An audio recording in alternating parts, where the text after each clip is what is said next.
Every morning in the quiet town of Maplebrook, the scent of cinnamon and vanilla floated through the streets.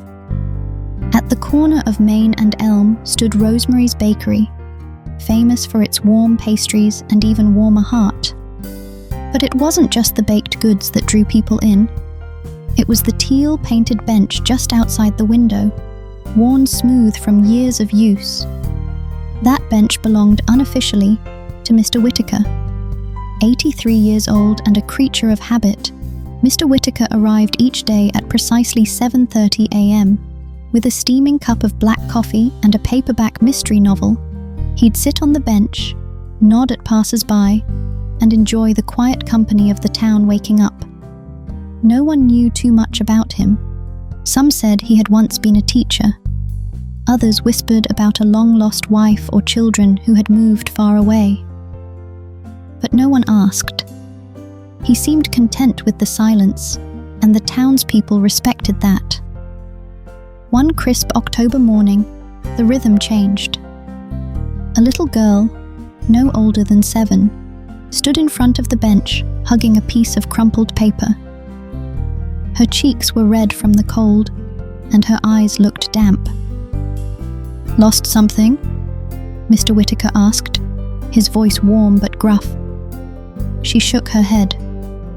"My mum's late. She said to wait by the bakery." He nodded and shifted to one side. "Well, you can wait here. The bench doesn't mind sharing." The girl climbed up. After a moment, she unfolded the paper. It was a drawing, wobbly and colourful. A cat with wings, chasing a rainbow. "That's Buttercup," she said. "He's my imaginary flying cat." Mr. Whittaker chuckled. "Looks like he has quite the adventure ahead." That was the beginning. Her name was Ava. She started showing up every Friday, even when she didn't have to wait for her mum. She brought more drawings. One week it was a dinosaur ballerina, the next, a rocket-powered treehouse. Mr. Whittaker began to look forward to those Fridays more than he expected. He started bringing a second muffin. He even wore brighter scarves. They talked about everything. About Ava's second-grade teacher who always wore mismatched socks, and about Mr. Whittaker's favourite birds, finches, especially the yellow ones.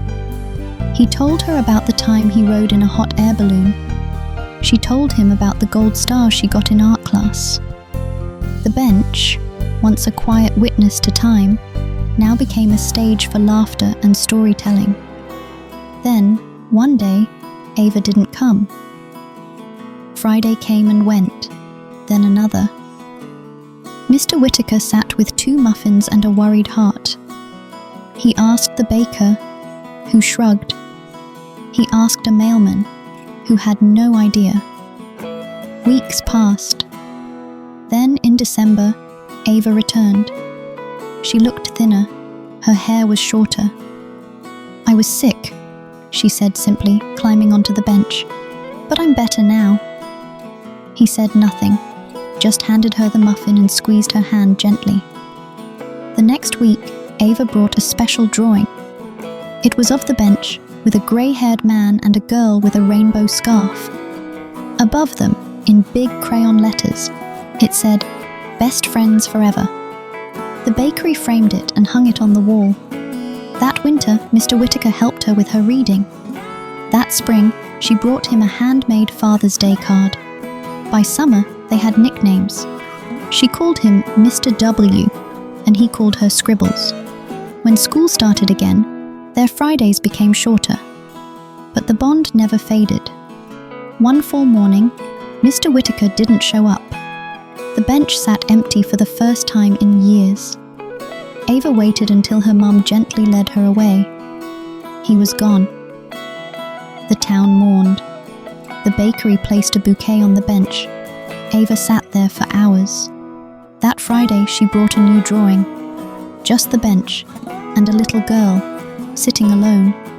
But the week after that, she wasn't alone. A man stopped by with his toddler. Then a student with headphones. Then a woman who remembered Mr. Whittaker from school. Soon the bench was never empty. And Ava, she came every Friday with a drawing, a muffin, and a story to tell, because some friendships don't fade. They ripple, like warmth through a small town, like cinnamon in the air, like a bench that remembers every laugh it ever heard.